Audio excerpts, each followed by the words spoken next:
Islam at a glance is brought to you by America में मुसलमानों की नुमाइंदा तंजीम Islamic circle of North America समाजी शऊर से आगाही हो या इस्लामी तर्ज जिंदगी का दर्स, इक्ना ने हमेशा अपना मौसर किरदार अदा किया।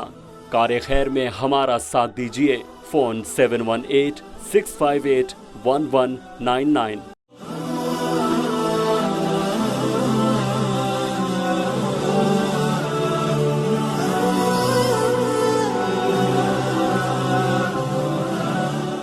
बिस्मिल्लाहिर्रहमानिर्रहीम।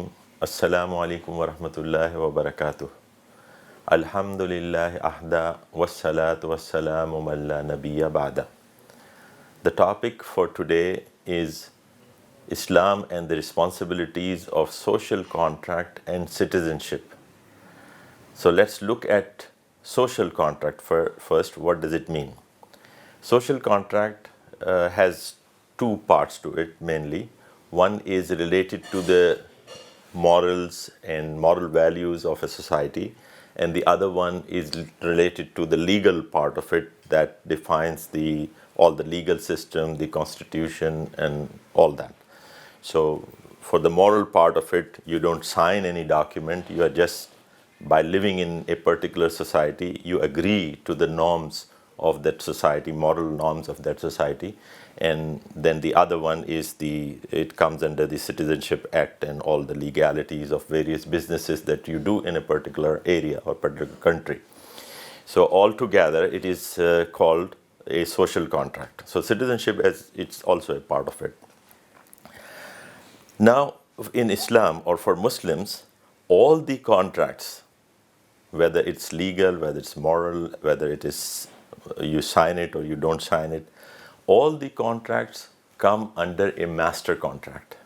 That master contract is the one that you have with your master, which is Allah subhanahu wa ta'ala. That master contracts define some rules, regulations, some fundamentals.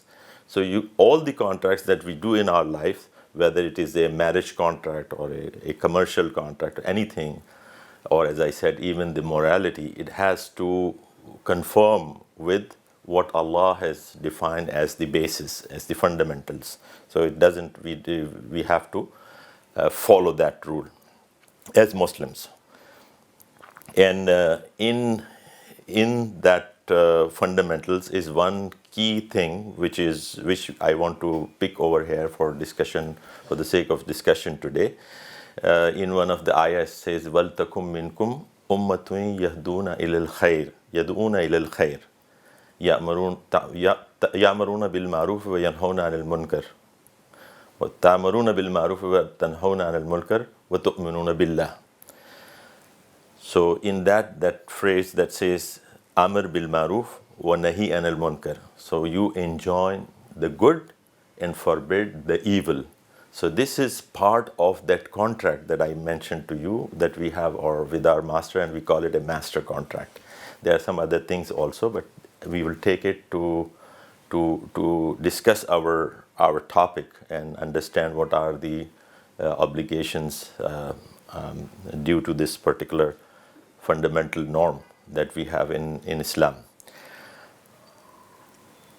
Take, for instance, two examples that we will discuss in this topic. One is that you are living in a country or in a place where Muslim majority exists, and regardless whether the country is running according to the Islamic law or not, but their majority of Muslims are living there. This is one example. The other example is where the Muslims are living as a minority, and overwhelmingly the people living there are non-Muslims, and the laws and regulations of that country also do not conform with the Islamic laws and legislations in many cases, in many instances. So in the first example, where Muslims are in majority, you will find that in all such places, there is always a group of Muslims or many groups of Muslims which are there, which are thriving for or which are striving for the implementation of Islamic laws and Sharia in that particular region or particular country. So, for a Muslim living in those lands, there is no better way just to join those movements and to work towards the changing the society according to the master contract.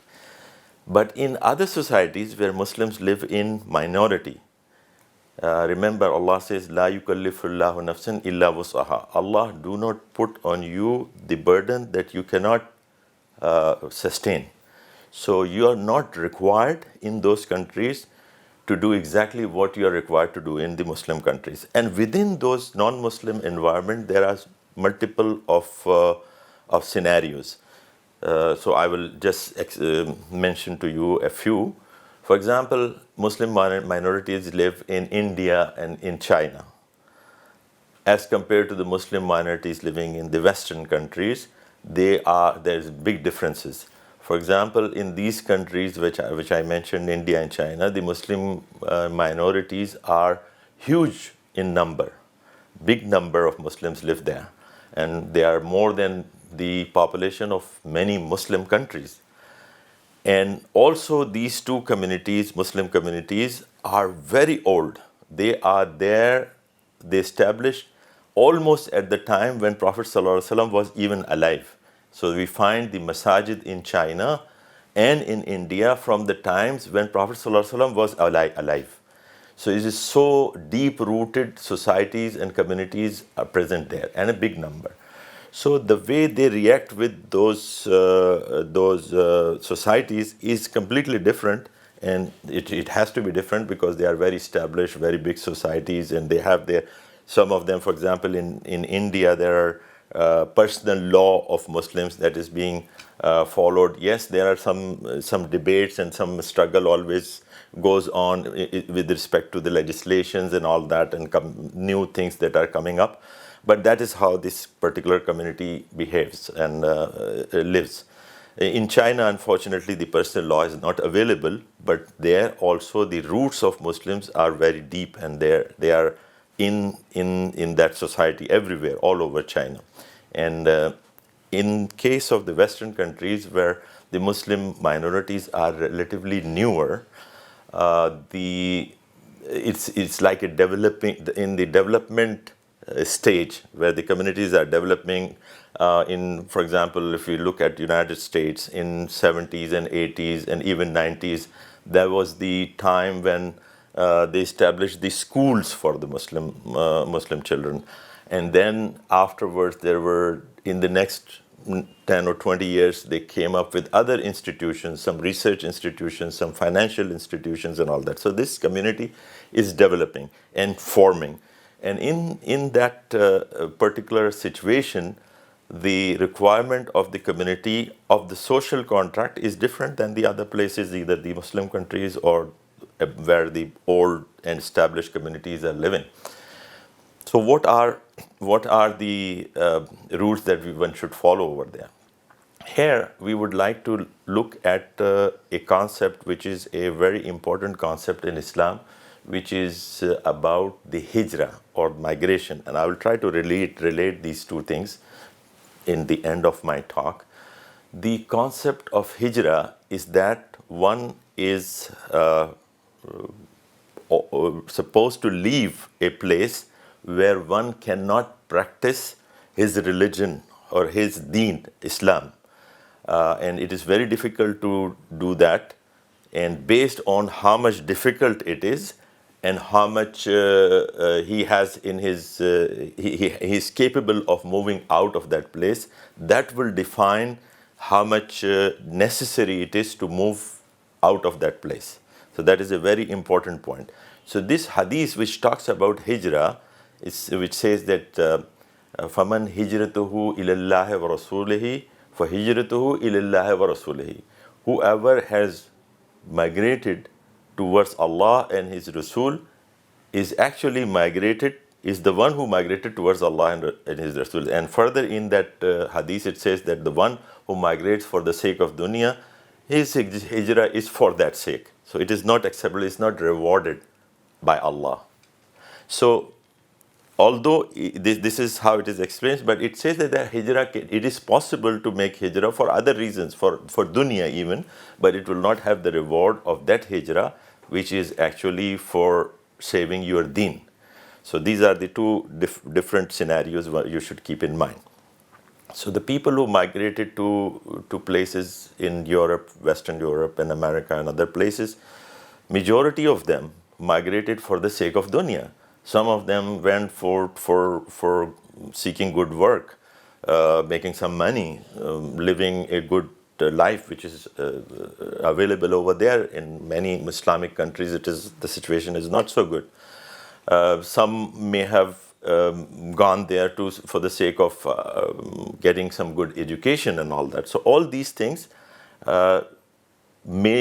there may be some things which are even rewarded, but majority of the things, if it is for the sake of dunya, it is not haram, but it is not that hijrah that we are talking about in the quote unquote for Allah and His Rasul. So in this situation, when somebody is there, he is already there or she is already there. So the social system over there and the laws and legislations, whatever is applicable in that society, may not be exactly which is the requirement of Islam. So one has to find a way in that society.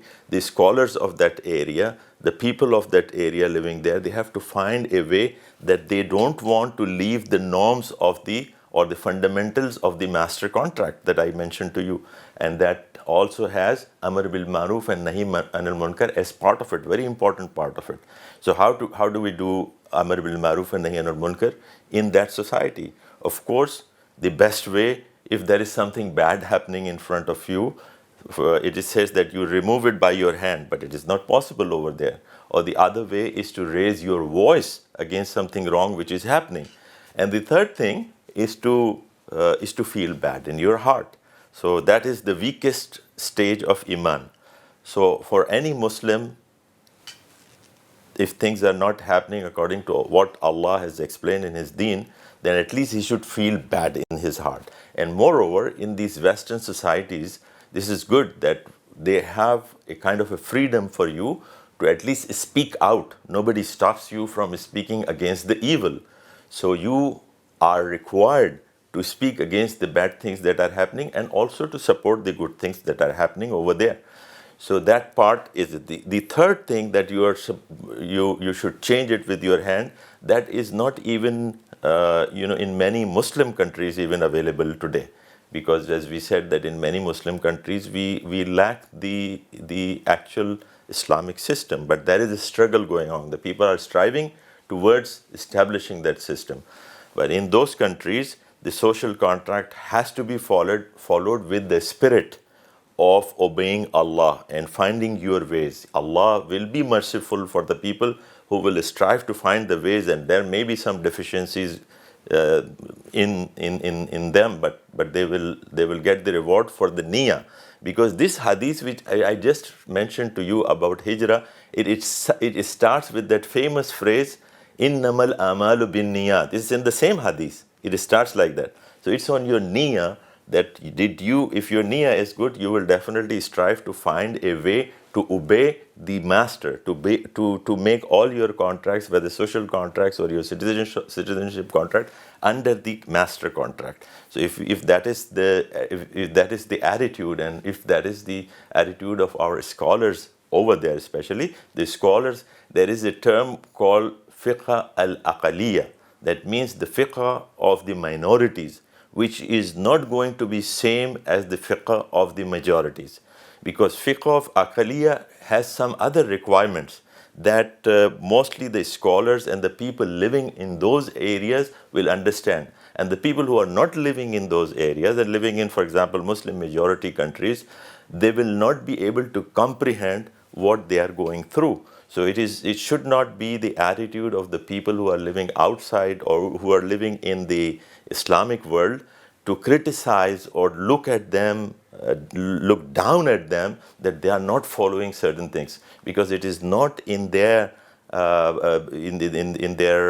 power to do that, or they are not able to do that. As I said, la yukallifullahu nafsan illa wus'aha. So whatever is in your power, what the environment give you the permission to do that, you can only do that. Allah will not going to question you beyond that. But again, coming back to the concept of hijrah, which I said that we will end our talk with, is this concept of hijrah is very important. So Prophet ﷺ said in one of the hadiths, bil jamaati was sami' wat ta'ati wal hijrati wal jihad. So I order you for 5 things. Bil jamaat, that means stay in a jamaat together. Was sami' wat ta'ati, and listen to your leadership, the scholars and the people who are organizing your community or your country. Bis sami' wat ta'ati, and then obey them, listen and obey. Wal hijrati, and then migrate, and we already explained why we are supposed to migrate. Wal jihad, and the last thing is jihad, to change the thing or to establish the peace in a particular part of the world. So these 5 things Allah's Rasul has ordered us in his hadith. So the first one is bil jamaat. That is very important. Even in the Islamic countries or outside of Islamic countries, in the Muslim majority, they're supposed to live together, to gel together. Because in another hadith it says that if you are in a herd, the sheep which is with the herd is safe, which goes astray by itself, and then the any animal can eat that sheep which strays away from the herd of sheep. So you need to stay together in Jama'ah. And again, in another hadith, it says that Yadullah bil Jama'ah, the protection of Allah is with the Jama'ah. And the whole hadith, it says, the first part of this hadith, it says that my ummah is not going to agree. Allah has protected my ummah from agreeing to something which is falsehood. That means our ulama or scholars are not going, all of them are not going to agree to something which is wrong.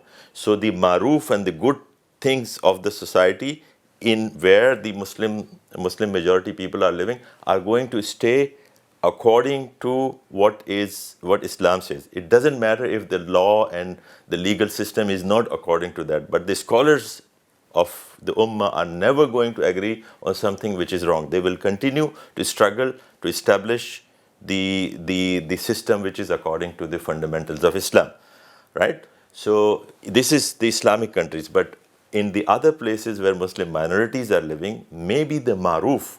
Maruf means what is, remember we did that Amar bil Maruf and Nahy anil Munkar. Maruf is something which is agreed upon by the society. And by the society in Islamic terms, it means the scholars of Islam, they agree on that and the people follow that. So we just saw the hadith in which Prophet ﷺ said they are not going to go agree on any falsehood. This is the same thing. The scholars in Islamic world or outside of Islamic world, they will never agree on something which is falsehood. But the thing is that society also has a norm in it, which is the maruf in that society. Not the maruf for the Muslims, but that maruf for that moral values of that societies are existing over there.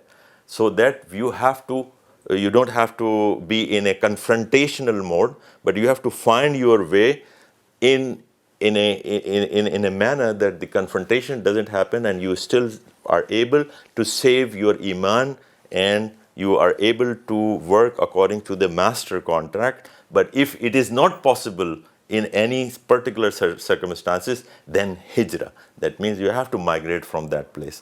And a migration again, it will depend on what capabilities you have. Did you have means to go somewhere? Did you have an option to go somewhere? If somebody doesn't have an option, doesn't have the means and money and all that, then Allah will treat him according to all the parameters. So for hijrah, if one is not able to perform the basic duties of Islam, then the life is becoming difficult for one to survive as a Muslim in a particular environment or society. Then the option is to move out of that society to a place where he can practice his deen. So in that there are certain things that we need to consider. One is that how much capable a person is to move out of a particular situation, and how much difficulty he's facing and how much he's able to sustain. and also what options he has. All those things, and on top of all of that, his niyyah, as we said that the hadith about the hijrah starts with innamal amalu binniyat. So his niyyah and all these factors are going to define that whether moving out from a particular place to another place is obligatory on him, or it is just an optional thing that if he move or if he doesn't move, Allah will consider all these factors and reward or punish a person according to that. So this is all the parameters one has to consider. And as we said that the hijrah for Allah and His Rasul is the one in which one leaves a place to another place for the sake of saving his deen. But there are other kind of migrations, like for education, for other purposes. They are not haram, but they will not be rewarded as such. أقول قولي هذا واستغفر الله لي ولكم ولسائر المؤمنين والمؤمنات. السلام عليكم ورحمة الله.